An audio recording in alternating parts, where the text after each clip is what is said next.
안녕하세요. 저는 필라테스 강사 황동입니다.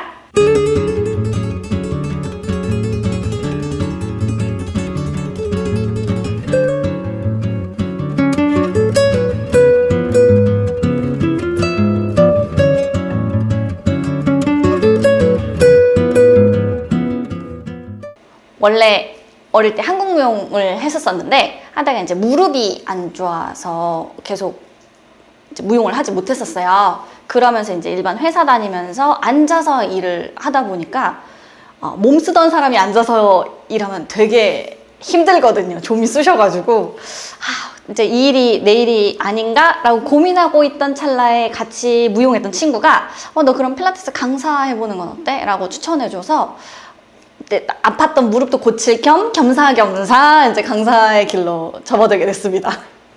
헬스장에서도 몸을 잘 못 쓰시는 분들이 머신에서부터 시작해서 그냥 나중에는 뭐 레그로 간다든지 그냥 맨몸으로 그냥 하신다든지 하는 단계로 올라가는 것처럼 필라테스도 어떻게 보면 기구에서 하는 게 제일 쉬운 단계라고 생각하시면 돼요. 매트에서 해야 되는 동작을 혼자 감당하기 힘드니까 기구의 도움을 받아서 하는 거라서 매트에서 운동을 할 수 있게 만들어주는 게 최종 목표라고 생각하시면 더 좋을 것 같아요. 일단 구조적으로 여자랑 남자는 가장 큰 게 골반의 차이가 큰데 그 구조상 남자들이 고관절이 움직이기가 상대적으로 힘들어요. 이렇게 고관절이 잘 안 움직이면 이게 이제 보통 허리나 목으로 데미지가 가거든요. 그러니까 남자분들 중에 허리 안 아프시다는 분 거의 못 본 것 같고 목도 다들 불편해 하시는데 그래서 그런 움직임을 만들어주기에 필라테스가 되게 적합한 운동인 거예요. 필라테스는 사실 모두 다 해야 돼요. 남녀노소 상관없이 모두 다 할 수 있는 운동이에요. 그래서 이거를 막 누구한테 추천한다라는 말이 되게 애매한? 근데 제가 최근에 겪기로 제 친동생이 얼마 전에 출산을 했거든요. 근데 출산을 하면서 몸이 완전 바뀌어요. 그래서 기존에 내가 운동을 했던 사람도 그대로 몸을 썼을 때의 반응이 전혀 달라지거든요. 그래서 이제 가끔씩 한번 출장을 가서 동생네 집에 가서 운동을 가르쳐주고 있는데 그게 되게 도움 많이 됐다고 하더라고요. 그래서 출산을 앞두시고 혹은 출산을 하신 이후의 분들이 필라테스 하시면 진짜 도움 많이 되실 것 같아요. 제가 이제 PT를 개인적으로도 저도 받고 있는데 PT 선생님이 최근에 어떤 얘기를 해주셨는데 확 느꼈던 게 있거든요. 그 선생님 말이 모든 운동은 하면 할수록 방심하면서 다친다는 거예요. 근데 제가 필라테스는 하면 할수록 힘들고 다치지 않는데? 라는 생각이 드는 거예요. 그게 왜 그런가 봤더니 필라테스를 만들었던 분이 본인 이름이 필라테스고 만들었을 때는 컨트롤러즈라는 이름으로 이 운동을 만들었어요. 그러니까 조절을 하는 운동인 건 거죠. 그러다 보니까 이거는 다칠 수가 없는 운동인 거예요. 그게 가장 큰 차이점 같아요.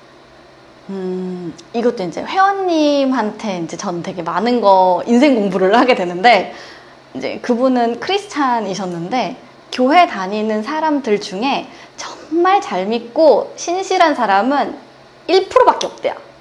그리고 나머지는 이제 소위 말해서 되게 욕 많이 먹는 막 개독교라고도 하고 막 이런 얘기를 많이 듣잖아요. 그래서 그런 사람들이 99%고 진짜로 제대로 믿는 사람은 1%래요. 원래 모든 그룹은 다 그렇대요. 그래서 그 얘기를 듣는 순간 한 대 뻑 맞은 것 같았어요. 내가 필라테스에서 너무 이제 99%의 그런 이제 소위 말하는 쉽게 진입장벽이 낮아서 가볍게 들어온 사람들의 이미지 때문에 내가 손해를 본다고 생각하고 있었는데 내가 그 1% 안에 속해 있다면 상관없지 않을까라는 마인드로 좀 바뀌게 됐어요. 그 계기가. 보통은 이제 아무래도 수업을 할때 핸즈온이라고 해서 터치를 좀 많이 하거든요. 회원님을 잡아들이다 보면 이 사람들이 더 오해하는 것 같아요. 그래서 그럴 때는 오히려 아예 그런 핸즈온 같은 거 다 빼고 일부러 저 남자 회원님 오실 때는 복장도 좀 신경 쓰는 편이야. 좀 덜 노출이 되고 좀 더 덜 도드라지는 옷을 입으려고 신경 쓰기도 해요. 이제 아무래도 여성분들이 운동 오실 때 레깅스를 입으면 이제 속옷 라인이 이제 도드라지는 걸 꺼려 하시는 분들이 계시잖아요. 그때 이제 안 입고 오시는 분을 본의 아니게 목격을 하게 되는 경우가 이제 그냥 가만히 일상생활 하실 땐 괜찮지만 동작을 하면서 다리를 벌리는 과정에서 제가 이제 좀 아래쪽에서 이렇게 티칭을 하다 보면 굳이 안 보고 싶은 친구들이 자꾸 눈이 마주쳐가지고 곤란한 경우가 있었어요. 제가 예전에는 필라테스 배울 때 항상 정렬에 대해서 많이 배우고 이제 그러다 보니까 집착하게 되더라고요. 골반은 여기 있어야 되고 갈비뼈는 여기 있어야 되고 거기서 팔을 여기까지 뻗어야 되고 이거에 대한 강박이 되게 많은데 어느 순간 그거는 정말 이상적인 자세인 거지 거기가 완벽한 게 아니라는 걸 알게 됐어요. 그러면 그 이상적인 걸로 가는 과정이 더 중요하다고 생각이 되거든요. 그래서 예를 들면 회원님들이 보통 어깨가 말려 있다고 많이 생각하시다 보니까 등을 이렇게 뒤로 젖히고 어깨를 펴고 많이 계세요. 그런데 어깨가 아프고 목이 아프대요. 근데 사실 그거는 어깨는 제자리에 갖다 놨을지 몰라도 등뼈는 일자가 되면서 제자리가 아닌 거거든요. 그래서 목이 아파질 수 있는 건데 그런 거에 상관없이 그냥 어깨는 펴야 돼 이런 강박이 있다 보니까 그게 자꾸 이제 그게 바른 몸, 그게 건강한 몸이라고 저도 왜곡되게 생각했던 것 같아서 그런 거에 대한 개념이 좀 많이 바뀐 것 같아요. 그 사람이 가장 이상적인 몸이 되는 데는 움직이는데 제한이 없고 통증이 없는 게 제일 건강한 상태라고 저는 생각을 해요.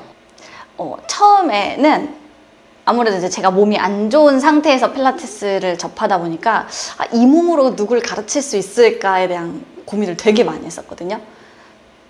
근데 오히려 그때 안 좋았던 거를 이제 어쨌든 경력이 10년이 되면서 계속 몸으로 극복을 해 나가고 그러면서 이제 내가 더 누군가를 가르쳐 줄 수 있는 소스가 많아진 것 같아요.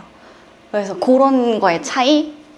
저는 일단 필라테스 자격증만 3개예요. 캐나다 거를 제일 먼저 땄어요. 스타시라고 하는 제일 유명한 자격증을 먼저 땄었고 그 다음에 이제 근무하고 있던 곳에서 아카데미를 운영하고 있었는데 거기서 운영하던 이제 국내 자격증과 그 다음에 또 거기서 국제 자격증을 같이 하고 있었는데 미국 거 국제 자격증까지 필라테스만 3개를 땄고요. 그 다음에 이제 재활 쪽으로 접목하는 코메라라고 하는 영국의 메소드를 또 땄고 그 다음에 이제 가루다라고 하는 영국의 또 메소드를 또 여러 가지 이제 땄고 거기 이제 약간 요가적인 이제 그런 운동 메소드가 접목되어 있는 그런 이제 가루다라고 하는 게 그런 건데 그거가 종류가 이제 매트는 아니고요. 기구, 브릭, 체어 이런 식으로 해갖고 한 4-5개 정도 땄어요. 그래서 그것만 해도 이제 한 8개 되고 플러스 이제 방금 말씀드린 것처럼 골프 필라테스 산전산후 이제 뭐 층만 있으신 분들을 위한 필라테스 뭐 되게 많습니다. 수업을 준비할 때 신경 써야 될 게 사실 되게 많거든요. 일단 그날 회원님 컨디션도 봐야 되고요. 그 다음에 어쨌든 운동을 왔으니까 운동량이 좀 더 충족이 되는지 그것도 중요하고 그 다음에 재미도 있어야 되고 그 다음에 좀 더 저는 다양한 포지션에서도 움직일 수 있게 신경을 쓰는 편이에요. 너무 누워있다만 가지 않도록 누워있기도 하고 앉아있기도 하고 결과적으로는 서서 걸어 나갈 수 있게 만들어주는 게 제일 중요한 거니까 그런 거를 다 신경 쓰긴 하는데 저는 가장 중요한 건 본인 몸에 집중하게 만들어주는 시퀀스를 짜려고 해요. 호흡이 중요하기도 한데요. 호흡이 전부가 되면 안 된다고 생각하거든요. 그래서 어떤 분들한테는 호흡하세요를 따로 막 디테일하게 설명드리기도 하지만 보통은 수업할 때 호흡 얘기를 아예 안 해요. 그냥 오히려 동작을 이제 하다 보면 이제 알아서 호흡은 흘러가게 되고 이제 농담 삼아 죽기 싫으면 숨 쉬겠지 이렇게 많이들 말을 하는데 결국에는 호흡은 내가 컨트롤하고 싶어서 컨트롤할 수 있는 거는 아닌 거고 사는 동안 그냥 계속 해야 되는 거잖아요. 그래서 그거를 운동으로 컨트롤하게 만든다? 이거는 그렇게 썩 좋은 거는 아닌 것 같아요. 어릴 때는 몸을 되게 잘 쓴다고 생각했어요. 당연히 무용을 했었으니까. 그래서 내가 내 몸을 되게 컨트롤을 잘하고 있다고 강박이 있었던 거예요. 근데 알고 봤더니 저도 잘못 움직이고 있는 경우가 있었거든요.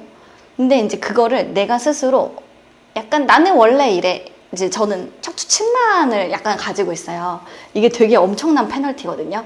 근데 그래서 이제 몸통이 오른쪽으로는 회전이 좀 되는데 왼쪽으로는 회전에 제한이 걸려요. 그래서 당연히 나는 원래 그 동작은 안 되는 몸이야 라는 이제 강박이 있는 거죠. 원래 나는 몸을 잘 쓰던 사람이니까. 근데 알고 봤더니 그게 내가 나 스스로 가둔 건 거예요. 그래서 회원님들한테도 저는 똑같이 말씀드리거든요. 회원님, 어떻게라고 생각하지 말고 그냥 하세요. 근데 이제 이게 되게 말장난 같긴 하지만 어떻게라고 생각하는 순간 내 몸은 브레이크가 딱 걸려서 더 이상 움직일 수가 없어요. 근데 좀 더 할 수 있어요, 할 수 있어요 했을 때 진짜 하시더라고요. 근데 진짜 말씀하신 것처럼 자격증 따는 거는 쉽거든요. 자격증을 발급하는 어떤 센터든 동작은 가르쳐 주거든요. 이런 동작이야, 뭐 이 동작은 이렇게 가르치는 거야 라고 알려주지만 실제로 회원님이 어떻게 느끼는지 그러면서 어떻게 소통해야 되는지를 가르쳐 주지는 않거든요. 그래서 결국에는 내가 내 몸을 많이 움직여 봐야 내가 느낀 걸 전달할 수 있는 것 같아요. 뭐 화장품도 내가 써봤는데 너무 좋으면 막 친구들한테 자랑하고 다니잖아요. 야, 이거 써봐, 이거 미쳤어, 이렇게 하는 것처럼 운동도 똑같아요. 내가 느낀 만큼 회원님한테, 회원님 이렇게 쓰면 배에 힘이 들어가요, 이렇게 해야 목이 안 아파요 할 수 있는 거거든요. 그래서 본인 몸을 스스로 가르쳐 보는 게 전 제일 중요한 것 같아요. 그 다음에 남들이 어떻게 가르치는지도 몸으로 느껴보는 것도 해야 되고요. 약간 거리를 두고 이 3자의 입장에서 누군가를 가르치는 걸 보는 것도 또 도움되거든요. 그렇게 세 개가 저는 되게 초보 강사들이 좀 더 노하우를 쌓는 데 도움이 많이 되는 것 같아요. 포화된 시장 속에서 살아남으려면 아무래도 이제 좀 더 넓은 시장으로 눈을 좀 돌려야 되는 것 같아요. 그래서 이제 좀 더 글로벌해지기 위해 영어를 좀 준비하는 게 도움이 되는 것 같고요. 제가 이제 팁스라고 하는 영어 큐잉 필사책을 만나게 돼서 거기서 일기 앰베서더로 활동을 하면서 영어 수업을 준비를 하고 있습니다. 제가 이제 초보 강사 시절에 저는 누군가한테 도움을 받기를 되게 원했었거든요. 근데 뭐 예를 들면은 이제 좀 시퀀스를 짤 때도 굉장히 막막했었고, 그 다음에 이제 좀 난해하게 어려운 회원님들을 만났을 때도 뭘 어떻게 도와드려야 될지 어려웠었는데 그거를 좀 도와달라고 부탁할 만한 사람이 없었어요. 근데 지금 이제 현장에 와서 이제 새로운 선생님들을 면접 보고 초보 강사들을 만났는데도 그분들도 비슷한 고민들을 하고 계시는 거예요. 그래서 되게 내가 먼저 왔던 길을 아직도 고생하는 걸 보면서 내가 그런 멘토를 해줄 수 있지 않을까 싶어서 그런 멘토링을 할 수 있는 사람이 되고 싶어서 자기 개발을 계속하고 있습니다.